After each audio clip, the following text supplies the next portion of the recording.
अस्सलाम वालेकुम। कैसे हैं आप सब लोग। तो हम आए हैं दिल्ली चलो पार्क फ़िलहाल, क्योंकि हमें खाना था यहाँ पर, अपना लंच करना था क्योंकि टाइम हो गया था लंच का। तो आज हम जा रहे हैं जी, ये एक मिस्ट्री है, आपको पता चलेगी आगे।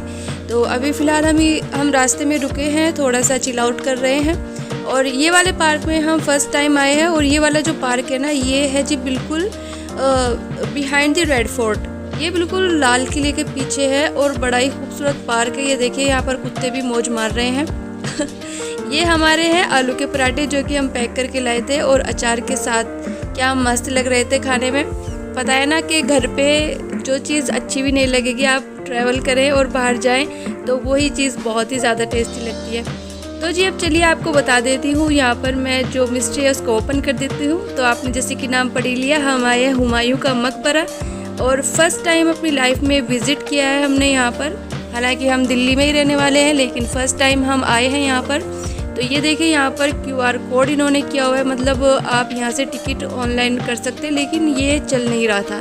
फिर बहुत लंबी लाइन के अंदर लग के हमने यहाँ पर टिकट लिया। और ये मैडम जी ना बड़ा स्टाइल दिखा रही थी, हालांकि कह रही थी मोबाइल नहीं चलाना है यहाँ पे, ये वो ऐसा, जबकि कुछ नहीं होता है। यहाँ पर मोबाइल आप ले जा सकते हैं अंदर और अपनी वीडियो रिकॉर्डिंग वगैरह कर सकते हैं। और टिकट भी कोई ज़्यादा महंगा नहीं था। तो यहाँ पर ना अभी हम जा रहे हैं, तो काफ़ी लंबा रास्ता है अंदर तक पहुँचने के लिए। तो यहाँ पर मैं इस तरीके से आपको दिखा रही हूँ। तो ये हुमायूं का मकबरा जी शुरू हो चुका है। और ये देखिए ये जो एंट्रेंस है मकबरे का, और ये बहुत ही खूबसूरत मकबरा है। और ये देखिए कुत्ते भी यहाँ पर फ्री में घूम रहे हैं। और ये कौवे भी यहाँ पर देखिए कितने सारे कौवे बैठे हुए हैं और वो नहा रहे हैं मस्त गर्मी में। ये देखिए यहाँ पर बहुत ही ग्रीनरी भी थी, तो बहुत अच्छा दिल लग रहा था। ऊपर से ना मौसम बहुत ही प्यारा हो रखा था उस दिन। तो ये देखिए ये हम जा रहे हैं अंदर। तो बहुत मज़ा आया यहाँ पे, और मतलब जाके बिल्कुल ऐसा नहीं लगा कि बोर हो गई ऐसा कुछ। बहुत ही अच्छे से इसको डेकोरेट किया हुआ है, बहुत ही ज़्यादा इसको मतलब इसकी साफ़ सफाई का ध्यान रखा गया है। और ये आप देखें यहाँ पर हम एंटर हो रहे हैं। तो इस मकबरे की जो तामीर है वो मुग़ल, जो हमारा टाइम था मुग़लों का, उस टाइम की ये तामीर किया हुआ है। और अगर इसकी बात करूँ कि ये कहाँ पर है, तो ये निज़ामुद्दीन नई दिल्ली में पड़ता है। और हमारे इंडिया के अंदर है दिल्ली, सभी को पता है। और निज़ामुद्दीन में, हज़रत निज़ामुद्दीन में ये आता है। तो ये आप देख सकते हैं कितना खूबसूरत ये देखने में लगता है। और इसका जो मतलब बनावट है एकदम ही आपको मुग़ल के टाइम में लेके चली जाती है। और यहाँ पर फाउंटेन वगैरह भी थे, लेकिन वो चल नहीं रहे थे, बंद थे। तो अभी हम ऊपर जाएंगे सीढ़ियों से, और अभी मैं आपको ऊपर का नज़ारा भी दिखाती हूँ। तो इस हेरिटेज के अंदर जो स्पेशली है वो इमारत है मुग़ल सम्राट हुमायूं, जो कि सम्राट हुमायूं थे, उनका मकबरा है। और हुमायूं की कब्र के अलावा भी उनकी बेगम हमीदा बानो और बाद के सम्राट शाहजहां के जो बड़े बेटे थे दाराशिको, और कई सारे उनके जो उत्तराधिकारी थे, मुग़ल सम्राट जहांगीर शाह और फर्रुखशियार, रफ़ीउल दर्जत, रफ़ीउल दौलत एंड आलमगीर जो सेकंड थे, वो उनकी कब्रें भी यहाँ पर है। ठीक है, तो ये देख सकते हैं आप, छोटी बड़ी कब्रें इस तरह से छतों पर खुली बनाई हुई है। तो ये भी मकबरे हैं, और इन्हें देखकर लगता है कि ये छोटे बच्चों की कब्रें हैं। ये देखिए छोटी छोटी कब्रें हैं।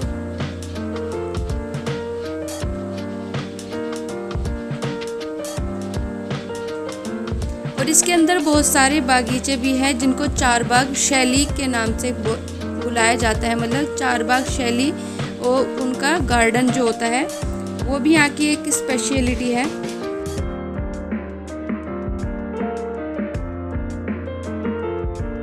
वाले मकबरे को मुगलों के द्वारा बनाया गया था।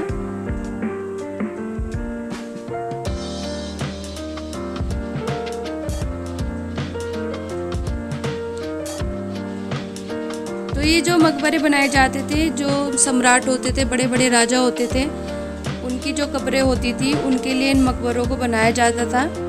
और साथ ही साथ इन्हें तामीर किया जाता था। अपनी जो उनकी एक आर्किटेक्चर था, उनका जो बनाने का तरीका था, उसी तरीके से इनको बनाया जाता था। तो ये देखिए अभी हम यहाँ पर आपको कितनी सारी कब्रें दिखाएंगे। तो यहाँ पर ये तो मैं नहीं बता सकती कि ये कब्रें किस किस की है, आई एम सॉरी, उसके लिए मैं माफ़ी मांगती हूँ। लेकिन यहाँ पर आपको कई सारी कब्रें देखने को मिलेगी और छोटे छोटे रास्तों से आप दूसरी कब्र तक पहुँच जाएंगे, अंदर ही अंदर। ठीक है,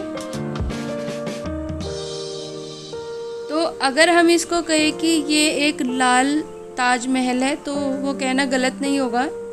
जैसे कि मैंने आपको इसे दिखाया, ये पूरा बाहर से जब मैंने आपको दिखाया आपने गौर किया होगा कि ये ताजमहल के जैसा लगता है। बस ये वाइट नहीं है, सफ़ेद रंग का नहीं है, संगमरमर से नहीं बना है, ये लाल पत्थरों से बना हुआ है।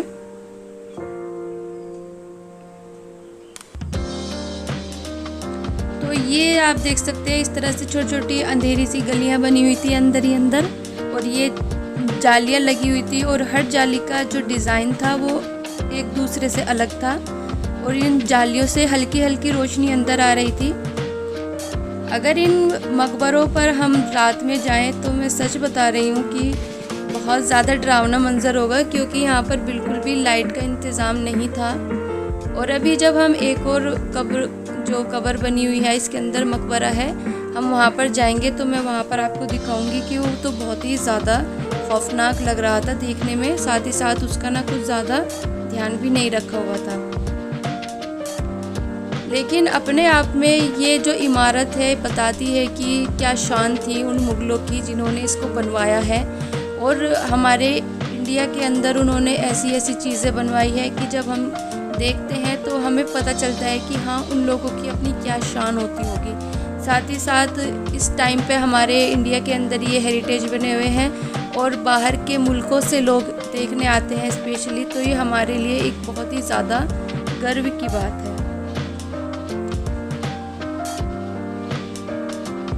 तो हुमायूं का मकबरा दिल्ली में है और आप सभी को इसे देखना चाहिए। ये देखिए यहाँ पर कितना ज़्यादा अंधेरा था और मुझे यहाँ पर थोड़ा सा डर भी लग रहा था, लेकिन मैं यहाँ से जल्दी से निकली क्योंकि थोड़ा सा डर लगता है ऐसी जगह पे। ठीक है, और इसके अंदर जो है हुमायूं की कब्र है, इसीलिए इसको हुमायूं का मकबरा कहा जाता है। तो ये देखिए इसके आसपास ना बहुत ही प्यारा सा एक गार्डन बना हुआ है, एक नहीं चारों तरफ इसके गार्डन बना हुआ है और उसमें कई तरीके के पौधे लगे हुए हैं, पेड़ लगे हुए हैं। तो ये देखिए मैं आपको दिखा रही हूँ जो मतलब इसका संरक्षण किया गया है। तो ये हेरिटेज है हमारे इंडिया का, और ये उस टाइम की सारी चीज़ें यहाँ पर छोटी छोटी जो खुदाई में चीज़ें मिली थी, या फिर जो इसके अंदर जो खुदाइयाँ होती हैं, ईसा खान के मकबरे से ये चीज़ें मिली हैं। और ऐसी बहुत सारी छोटी छोटी चीज़ें वहाँ पर रखी हुई थी। ये देखिए आपको पूरा मैं एक मैप यहाँ का दिखा रही हूँ, ये बहुत ही बड़े दायरे में फैला हुआ है। और इसका जो आर्किटेक्चर जो बनाया हुआ है वो फारसी वास्तुकार ने बनाया है, जिनका नाम था मिर्जा गियास।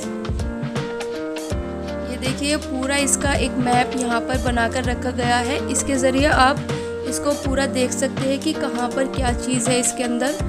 और ये आप देख सकते हैं कितना खूबसूरत है, आप इसका पूरा मैप में देखकर इसको समझ सकते हैं। तो अभी हम यहाँ से बाहर निकलते हैं और ये देखिए यहाँ पर गीज़ा टूम, जो कि एक गीज़ा मतलब टूम है यहाँ पर, और ये पूरा नीले कलर का बना हुआ है और ये बहुत ही ज़्यादा खूबसूरत है। इसके आसपास का भी मैं आपको नज़ारा दिखा देती हूँ वीडियो के अंदर। और यही वो जगह है जहाँ पर गाइज मैं बता रही थी कि जब मैं इसके अंदर गई तो एक खौफ सा मेरे दिल में आ गया था, क्योंकि बहुत ही अंदर से एकदम वीरान सा था और इसके अंदर इतनी सारी कब्रें हैं। तो थोड़ा सा आप समझ सकते हैं, कब्रों को देख के थोड़ा डर सा तो लगता है। हालांकि मुझे डर नहीं लगता, लेकिन वहाँ पर बिल्कुल ही घुप अंधेरा था। मैं अभी आपको अंदर का नज़ारा भी दिखाती हूँ। यह अभी हम इसके अंदर जा रहे हैं।